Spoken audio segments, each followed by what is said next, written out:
आशा करता हूँ आप सब बहुत अच्छे होंगे। मेरा नाम है सिद्धांत अग्निहोत्री। स्टडी ग्लोस पे आपका बहुत बहुत स्वागत है। जेनेटिक बेसिस ऑफ वॉकिंग, उससे पहले डार्क साइकोलॉजी पे आ जाओ। थर्सडे क्लास होगी, माइंड गेम्स और साइकोलॉजिकल वॉरफेयर पे बात होगी। तो यार फटाक से कोर्स को अवेल करो, मात्र 600 रुपये का कोर्स है, आपको बहुत ज़्यादा फायदा होगा। तो देखो यार, यहाँ पे बाईपेडलिज्म बड़ा इंपॉर्टेंट रहा है, one of the most important events in history. अब इसका मतलब क्या कि हम दो पैरों पे चलने लगे। दो पैरों पे चलोगे तो तुमको बढ़िया व्यू मिलेगा, ठीक है, तुम बहुत कुछ कर पाओगे, तुम अपने हाथों का इस्तेमाल ज़्यादा अच्छे से कर पाओगे, हीट डेसिपेशन तुम्हारा मतलब सही होगा, ताकि तुम्हारी बॉडी कूल रह सके और जो हॉट एनवायरनमेंट है वहाँ तुम रह पाओ। तो बहुत सारी चीज़ें, लेकिन इसमें यह भी है ना कि जैसे होता क्या है कि हमको हड्डियों की दिक्कत होती है, मंकीज़, एप्स मतलब चिंपैंजी और ओरंगुटान उनको नहीं होती। क्यों? क्योंकि वो ऐसे चलते हैं, ठीक है। अब प्रॉब्लम ये है ना कि हमारा वेट जो है पूरा हड्डियों पे आता है। तो अभी ऐसी एक बीमारी है ऑस्टियोआर्थराइटिस, जब आपकी नी या हिप बोन मतलब वहाँ पे फिर ब्रेक होना शुरू होती है और फिर दिक्कत होती है, ठीक है। तो हड्डियों की बीमारी है ये। तो अब हड्डियों की बीमारी को अगर समझना है, अगर ठीक करना है, तो हमको पहले जेनेटिक स्ट्रक्चर समझना पड़ेगा। आप ये समझिए कि जो जीनोमिक सीक्वेंस होता है ना, जीनोमिक मैपिंग होती है, उससे हम किसी भी बीमारी को ठीक कर सकते हैं, ठीक है। तो अब साइंटिस्ट यही कोशिश कर रहे हैं, जैसे कोलंबिया यूनिवर्सिटी की स्टडी है कि किसी तरीके से जीनोमिक सीक्वेंस की वो कौन सा जीन है जिसकी वजह से हम दो पैरों पर चल पा रहे हैं, साथ ही साथ उसी जीन से हम इस बीमारी को ठीक कर सकते हैं। तो बेसिकली ये स्टडी इसी के बारे में है और इन्होंने ये बताया है, साइंस में ये बताया है, ये जर्नल है, कि किस तरीके से हमारा जो यूनिक आर्किटेक्चर है वो इवॉल्व हुआ है और उसमें जेनेटिक चेंजेस हुए हैं। एक जीन के चेंज होने की वजह से, देखिए जितने भी चेंजेस हुए हैं ना इंसान में, वो जीन्स की ही वजह से हैं। एक जीन बदला, आप पूरे बदल जाएंगे। हम होमोसेपियंस हैं, 3 लाख साल पहले हमारे बहुत सारे लोग, मतलब बहुत सारी स्पीशीज इवॉल्व होती गई। चिंपैंजी से हमारा 99% डीएनए मैच करता है, ओरंगुटान से 96% डीएनए हमारा मैच करता है, पता है।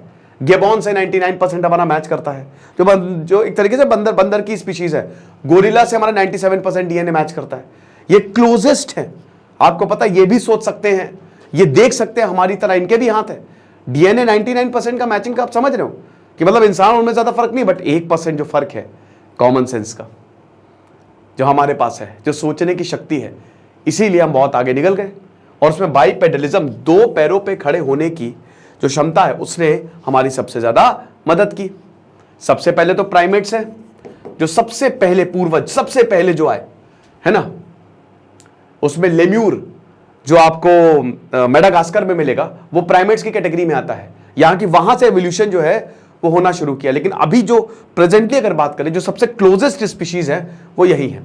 उसमें आपका चिंपैंजी, ओरंगुटान, आपका गिबॉन्स और आपका गोरिल्ला, ये 4, और एक और होगा, 1-2 और होंगे, ठीक है। तो अब आपको पता ही है कि जो होमोसेपियंस है भाई, जो वाइज मैन है, वैसे इससे पहले होमो इरेक्टस जो एशिया में मिले, कि जब हमारी रीढ़ की हड्डी, पीठ सीधी हो गई, पहले हम ऐसे चलते थे, ऐसे ऐसे ऐसे ऐसे ऐसे ऐसे ऐसे हो गए। हमारे पैर जो है वो हमारे हाथों से लंबे हो गए, है ना, जिसकी वजह से हमने बहुत ही जबरदस्त एवोल्यूशन देखा और काफी मदद भी मिली। निएंडरथल्स, होमो निएंडरथल्स वो खत्म हो गया। ऑस्ट्रेलोपिथेकस ये जो रिसेंट है एकदम, उसके बाद होमो हैबिलिस और फाइनली होमो सेपियंस। समझ रहे हो? तो ये चीज है। तो ये जितना भी डेवलपमेंट हुआ है ना, वो सिर्फ वो जेनेटिक चेंजेस की वजह से हुआ है। तो इसमें यही बताया गया है कि जो डीएनए है उसकी वजह से हमारा जो स्केलेटल डिजीज ऑस्टियोआर्थराइटिस है वो होता है। यानी कि मतलब ये अगर इसी चीज को, इस प्रॉपर एक पर्टिकुलर जीन को ठीक कर दिया जाए, रिसर्च का मतलब यही है ना कि अगर हमको कारण पता लग जाए तो हम बहुत सारी चीजें समझ सकते हैं। तो उसके लिए हम इतिहास को खंगालते रहते हैं कि आखिरकार हमारी बॉडी का डेवलपमेंट कैसे हुआ। So the work also points out the reasons of our DNA that place us at risk to the common skeletal disease osteoarthritis. ठीक है, तो ये आप देख सकते हो, गिबॉन है, ये ओरंग है, इनका कैसे होता है, फिर चिंपैंजी है, फिर गोरिल्ला है, और ये हम हैं, ये हम हैं, और ये सब सेम है। आपको बता दूं ये एकदम सेम है, ये हमारे अभी हाल के ही पूर्वज है। तो अगली बार जब भी आप चिंपैंजी को देखें ना, अरे दोस्त कैसे हो भाई, क्या यार हम इवॉल्व हो गए तुम इवॉल्व नहीं हो पाए, ऐसे करना उसको, ठीक है। अब पैलेंटियोथ्रोपोलॉजिस्ट, क्या बात है, उन्होंने इस फॉसिल फ्यूल मतलब देखिए बहुत सर्च किया प्रॉपर, ठीक है। जो रिपोजिटरी होती है ना जहां पे हमने सब कुछ रखा है, तो यूके की रिपोजिटरी जहां पे ये पूरा जेनेटिक इंफॉर्मेशन, सारे इंफॉर्मेशन हैं फॉसिल फ्यूल्स के बारे में, एवोल्यूशन के बारे में, उसको हमने खंगाला और एआई की मदद से, आर्टिफिशियल इंटेलिजेंस की मदद से हम इस नतीजे पे पहुंचे। तो पूरी साइंटिफिक स्टडी हुई है, तो एक्सटेंसिवली डॉक्यूमेंट कि किस तरीके से जो होमिनिन्स है, स्केलेटल शेप हमारा है, humans and their extent relative, वो कैसे बदला, ठीक है। कैसे अभी फ्यू मिलियंस 25 लाख साल पहले से एवोल्यूशन शुरू होता है और इंसान जो है वो हमको देखने को मिलता है, जो को होमो सेपियंस 3 लाख साल पहले, बट एक्चुअल में इंसान 25 लाख। आपको बता दूं कि होमो सेपियंस ने बड़े, अब जैसे होमो इरेक्टस आपको एशिया में मिलेंगे, क्यों भाई, उन्होंने डेजर्ट को पार कर लिया है, अफ्रीका से सारे निकले थे। फर्स्ट ह्यूमंस आपको अफ्रीका में ही मिलेंगे, और फिर आउट ऑफ अफ्रीका थ्योरी की माइग्रेट करना शुरू कर दिया, तो इतने बड़े बड़े रेगिस्तान पार, क्यों, मेंटल एबिलिटी ज्यादा थी। अच्छा एक चीज और बता दूं कि खाने की वजह से, खाना एक बहुत इंपॉर्टेंट रोल प्ले किया एवोल्यूशन में, ठीक है। कि अगर हमने बहुत पौष्टिक खाए, जैसे जो पुराने जो हमारे पूर्वज हैं, ठीक है, होमो हैबिलिस, वो क्या खाते थे, वो बोन मैरो खाते थे, ताकि वो बहुत ज्यादा पौष्टिक होता है, ताकि और ज्यादा दिमाग, तो दिमाग का डेवलपमेंट खाने की वजह से हुआ है। जितना ज्यादा न्यूट्रिशन मिला, दिमाग का साइज उतना बड़ा और पेट उतना छोटा होता गया और दांत भी उतने छोटे होते गए, ठीक है। तो ये चीज है। Genetic basis of those skeleton changes have alluded researchers, ये अभी तक टेंशन में था कि आखिरकार कैसे जेनेटिक चेंजेस हुए हैं। जैसे एक जीन था TBX, बहुत मतलब मैं बता रहा हूं ना, पर्टिकुलर जीन होते हैं, एक सिंगल जीन, एक सिंगल चेंज की वजह से आपकी बॉडी पूरी बदल सकती है, ठीक है ना। तो जो यूके का बायो बैंक था, जो रिपोजिटरी है जेनेटिक और हेल्थ डेटा की, अब आप समझिए कि इसमें इनको यूज किया, फिर उसके बाद आर्टिफिशियल इंटेलिजेंस एआई की मदद से जो फालतू डेटा है उनको हटा दिया, जैसे वो पिग जो ब्लड हैं और जिनमें एम्पुटेशंस हैं, वो तो मतलब कोई उसका मतलब नहीं है।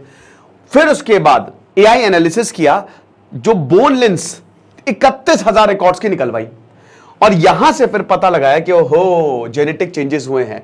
145 जेनेटिक लोकेशंस एसोसिएट हुए हैं with changes to skeletal proportion. आपको बता दूं कि लोकेशंस की वजह से कुछ ऐसे रीजन्स हैं जहां पे जेनेटिक चेंजेस हुए, आपको पता है, कुछ ऐसे पर्टिकुलर रीजन हैं जहां पे ये जेनेटिक चेंजेस हुए और वहां पे बाइपेडलिज्म आया।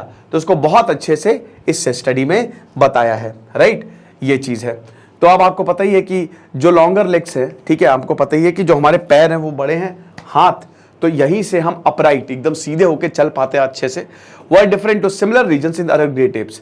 Assign that these regions were under evolutionary selection in human. The same was true for the region linked to narrow hips.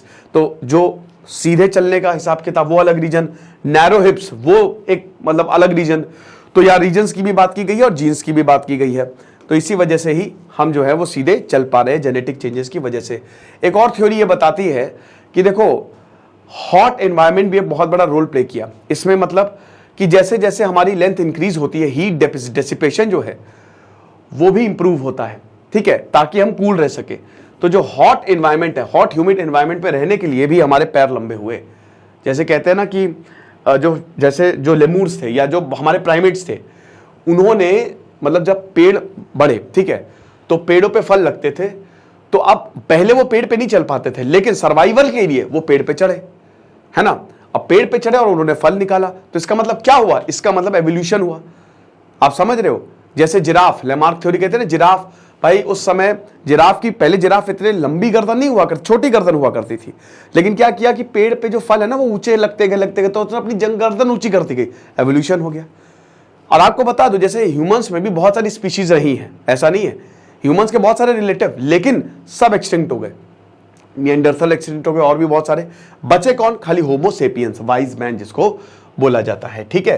तो ये चीज है, ये लेक्चर था, आई होप आपको समझ में आया होगा। मैंने आपको बताया, बाकी डार्क साइकोलॉजी का कोर्स आप जरूर अवेल करें, आपको बहुत ज्यादा फायदा होगा। Thank you so much.